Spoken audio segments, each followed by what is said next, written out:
இந்த படத்தின் கதாநாயகன், எதிர்காலத்தின் நம்பிக்கை நட்சத்திரம் சண்முக பாண்டியன் அவர்களுக்கும் வணக்கம்.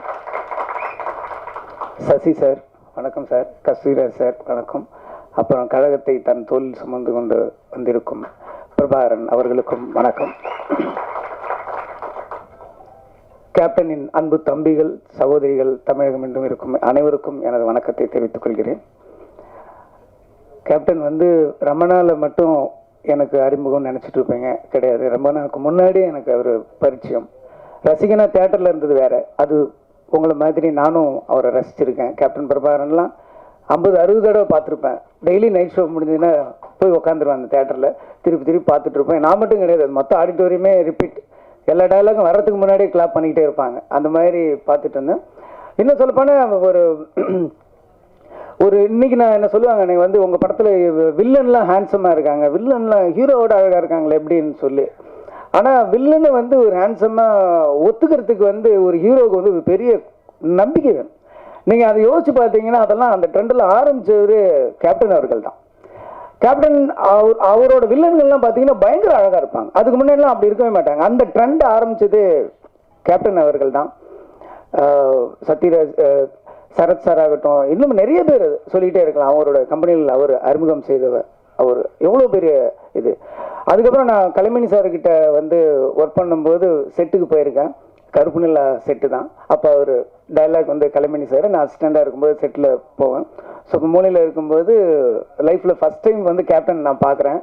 ஸோ அப்படியே பார்த்துட்டு இருக்கும்போது சும்மா சாதாரணமாக அப்படி இருந்துகிட்டு இருப்பார். ஸோ நின்றுட்டு இருக்கும்போது என் முன்னாடி ஒரு பிளேட் வந்துச்சு, சின்ன டம்ளரில் இருந்தது. என்னன்னு பார்த்தா ஸோ மோர் அப்படின்னு நினச்சி குடிச்சு பார்த்தா ஹார்லிக்ஸ். என்னோட அது நம்ம ஒரு அசிஸ்டண்ட்டுக்கு ஹார்லிக்ஸ் நம்ம கொடுப்பாங்க ஒரு கம்பெனிலன்னு அப்படி குடிச்சிட்டு, ஒருவேளை வேறு யாருக்கும் வாங்கினது மிச்சமா, சரி ஓகேன்ட்டு இப்படி போய் தனியாக குடிச்சு அந்த பக்கம் பார்க்குறேன். ஒரு பெரிய ஸ்டவ்வில் ஒரு பெரிய பேரலில் ஹார்லிக்ஸை உடச்சி உள்ளே கொட்டிகிட்டு இருக்காங்க. நான்லாம் ஊரில் ஹார்லிக்ஸ்னால் உடம்பு சரியில்லைன்னா வாங்கி கொடுப்பாங்க. அப்போ தான் அதையும் அப்படியே இந்த பக்கம் திரும்புறதுக்குள்ள வீட்டில் இருக்கிறவங்க எல்லாரும் அப்படியே வாயில் போட்டு காலி பண்ணாங்க. ஹார்லிக்ஸ் ஒரு சினிமா கம்பெனியில் அதுக்கு முன்னாடி நான் கலைமணி சார்கிட்ட ஒரு 10 செட்டுக்கு போயிருக்கேன். அந்த மாதிரி நான் பார்த்ததே கிடையாது. ஹார்லிக்ஸ் ஆகட்டும், இளநீ ஆகட்டும், இது எல்லாருமே சொல்லியிருப்பாங்க. நான் கண்ணால் பார்த்துருக்கேன். சபரிமலை மாலை போட்டவங்கெல்லாம் கருப்புநிலாவில் கோவாவில் ஷூட்டிங் நடந்துட்டு இருந்தப்போ அப்போ அவங்க சாப்பிட்டுட்டு இருக்கிற இடத்துக்கு வராரு கேப்டன். அவங்க பார்க்குறாரு. பார்த்துட்டு இவங்களுக்கு என்ன எதுவும் வைக்கலன்னா, இல்லை கேப்டன் அவங்க நான்வெஜ் சாப்பிட மாட்டாங்க, மாலை போட்டிருக்காங்கல்லன்னு. அவங்களுக்குலாம் பக்கோட போடி அப்படின்னு அப்போ சொல்கிறாரு. எனக்கு எப்படி ஒரு கேப்டன் ஒரு படத்தோட கதாநாயகன் தனக்கு என்ன வருது மட்டும்தான் பார்ப்பாங்க. ஃபுல்லாக எல்லாருமே சாப்பிடணுன்ட்டு அந்த வயிறு நிறையணும்னு நான் நிறைய விஷயம் கண்ணால் பார்த்துருக்கேன். அந்த ராஜபாதர் ஸ்ட்ரீட்டு கூட நம்ம பாண்டி பஜாரோட பேரல் ஸ்ட்ரீட் போகும்போது அந்த கம்பெனிக்கு நான் போயிருக்கேன். போயிட்டு இருக்கும்போது வெளியில் ஒரு 500 பேர் நிற்பாங்க. எப்பயுமே ஒரு 500 பேர் இருப்பாங்க. அப்போ கேப்டன் அவர்கள் அவர் கையால் அந்த பாக்கெட்டு சாப்பாடை கொடுப்பாரு. அதை நான் பார்த்துருக்கேன், எங்கனால பார்த்துருக்கேன். அந்த பக்கம் இருக்கிற மீடியேட்டர்ஸ் எல்லாருக்குமே அது ஒரு ஹப்பு மாதிரி இருக்கும்.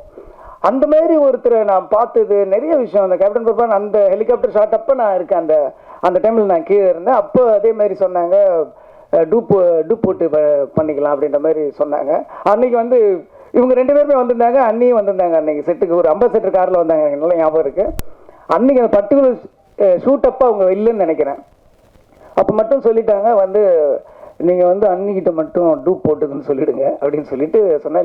இல்லை கேப்டன் வேணாம், மாஸ்டர் ராக்கி ராஜேஷ்னு நினைக்கிறேன், அவர் சொன்னார் நான் டூப் போட்டு எடுத்துக்கலாம் அப்படின்னு. ஏன் டூப்புக்கும் ஒரு உயிர் தானே, அவனுக்கு மட்டும் 2 உயிராக இருக்குது அப்படின்னாரு. அதெல்லாம் அவங்கள பக்கத்தில் இருந்து எந்த மைக்கும் கேமராவும் இல்லாமல் காதால் கேட்கும்போது ஒரு பெரிய மிரட்சி உண்டாயிடுச்சு, ஒரு மரியாதை உண்டாயிடுச்சு. அதுக்கப்புறம் அந்த ஷாட் அவரே பண்ணார். ரொம்ப கஷ்டம், நீங்கள் நினைக்கிற மாதிரி கிடையாது. ஒரு ஹெலிகாப்டர்ன்றது இந்த பக்கம் வெயிட்டு போட்டால் இந்த பக்கம் அதுக்கு தகுந்த மாதிரி வெயிட் போடணும், இல்லைன்னா அன்பேலன்ஸ் ஆகி ஹெலிகாப்டர் அது மேலே இதாக ஆரம்பிச்சிடும். இப்போ இருக்கிறதுல ரொம்ப ஸ்ட்ராங்கு. அந்த மாதிரி இருக்கும்போது கேப்டனோட வெயிட்டை மெஷர் பண்ணி அதுக்கு தகுந்த மாதிரி இந்த பக்கம் ஒரு வெயிட் வச்சு அதை பேலன்ஸ் பண்ணி இங்கேருந்து போனால் நீங்கள் ஒரு 20 அடிக்கு மேலே தான் அவர் கேப்டன் தெரியும். அதுக்கப்புறம் போனால் ஒரு உருவம் தெரியும். இங்கேருந்து ஒரு ஜூம் எவ்வளோ ஃபாலோ பண்ண முடியுமோ அவ்வளோதான் தெரியும், அதுக்கு மேலே தெரியாது. ஸோ எவ்வளோ நடிகர்கள் நடிக்கும்போது ஒரிஜினல் பண்ணுவாங்க, பாடி டபுள் பண்ணுவாங்க, ஃபேஸ் ரீப்ளேஸ் பண்ணுவாங்க, சிஜி பண்ணுவாங்க, எவ்வளவோ பண்ணிவிட்டு நான் தான் பண்ணேன்னுவாங்க. ஆனால் தான் பண்ணிவிட்டு வெளியில் நான் பண்ணேன்னு சொல்லாதீங்க, டூ பண்ணேன்னு சொல்லுங்கள் அப்படின்னு சொன்ன ஒரு பெரிய மனசு உள்ளவர் நான். அன்னைக்கு தான் நான் நேரில் பார்த்தேன்.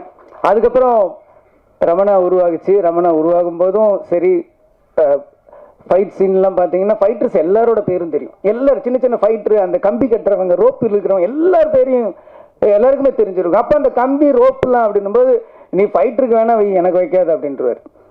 என்னன்னா இல்லை நான் இன்ன வரைக்கும் நான் ஒரிஜினலாக தான் பண்ணியிருக்கேன். நான் ரோப் வச்சு பண்ணேன்னா இதுக்கப்புறம் பண்ணது எல்லாமே நான் பண்ணது இல்லைங்கிற மாதிரி அர்த்தமாயிடும் அப்படின்னு சொல்லி எல்லாத்துக்கும் பார்ப்பாரு. ஃபைட்டர்ஸ் பண்ணும்போது உட்காந்துருப்பாரு. கேரவன்னு ஒன்று கிடையவே கிடையாது. ஒரே ஒரு சீன் வந்து ரெடில்ஸில் எடுத்தேன். அப்போ ட்ரெஸ் சேஞ்ச் பண்ணுறதுக்கோ காஸ்டியூம் சேஞ்ச் பண்ணுறதுக்கோ ஒரு இடம் இருக்காது. ஏன்னா ஃபுல்லாக அந்த ரெடில்ஸ் அந்த ஒரு ஹில்ஸ் மாதிரி இருக்கும். அந்த ஏரியாவில் வந்து ஒரே ஒரு கேரவன் மட்டும் அவர்கிட்ட தெரியாமல் நான் அவங்க சொல்லிட்டோம். அதுக்கு அவ்வளோ திட்டினார். யாரை கேட்டா கேரவன் சொன்னீங்க? இன்னைக்கு போய் ஒரு ஷூட்டிங் போனீங்கன்னா ஷூட்டிங் அங்கே நடக்குதுன்னா 1 கிலோமீட்டர் கேரவன் ட்ரெயின் மாதிரி நிற்கும். அவ்வளோ பேருக்கு கேரவன் இருக்கிற இடத்துல அன்றைக்கி ஒரு நாள் கூட கேரவன் யூஸ் பண்ணதே கிடையாது. ஒரு நாள் யூஸ் பண்ணேன். அவர்கிட்ட கேட்காம நான் தான் சொன்னேன் காஸ்டியூம் சேஞ்ச் பண்ணணும், க்ரௌடு வரும், உள்ளே வந்தால் அவர் அங்கே வந்தாவே இங்கே பட்டாசு வெடிக்க ஆரம்பிச்சிடுறாங்க. ஸோ அதனால் நீங்கள் வந்து கேரவனில் இருங்கன்னா ஒத்துக்கவே மாட்டேன்ற. கேரவன் ஆக்சுவலி அன்றைக்கி சும்மா தான் இருந்துச்சு. அதுலேயும் சேர் கூட இப்படி சாயிற மாதிரி சேர் மாட்டேன். ஒர்க் பண்ண சில பேருக்கு தெரிஞ்சிருக்கும். நான் சொல்கிறது ஒரு புள்ளி கூட போய் கிடையாது, மிகைப்படுத்தவும் கிடையாது. ஒரு ஸ்டூலில் உட்காந்துருவார். பின்னாடி சாய மாட்டார். பின்னாடி கூட அப்படியே உட்காந்துருப்பார். அப்படியே உட்காந்துட்டு யார் என்ன பண்ணுற அதை மட்டும்தான் பார்த்துக்கிட்டே இருப்பார். விறுவிறு வேலை நடக்கும்.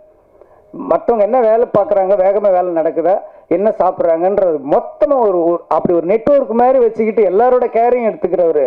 அவர் ஈவன் டைலாக்லாம் உங்களுக்கு வந்து தெரியாது. ரமணாவில் வந்து எந்த டைலாக்குமே நான் 2 டேக் மேலே போனதே கிடையாது. எந்த டைலாக்குமே 2 டேக் மேலே நான் போனதே கிடையாது. கேப்டன் மேடல் அப்படி பேசுவார், இப்படி பேசுவார், என்ன எதுன்னா அன்னைக்கு நான் பார்த்தப்ப நீங்கள் வந்து அந்த சீஃப் மினிஸ்டர் அந்த ஒரு லிஸ்ட்டு சொல்லுவார், தமிழ்நாட்டோட லிஸ்ட், அந்த புள்ளி விவரம்லாம் சொல்லுவார். 2 டேக் போச்சு. ஒரு தடவை கேமரா வந்து கரெக்டாக செட்டில் ஆகலை, அதனால 2வது டேக் போச்சு. ஆனால் அந்த ஃபுல் நம்பர் டயலாக் கூட நம்ம சொல்லலாம். நம்பர்ஸ் ரொம்ப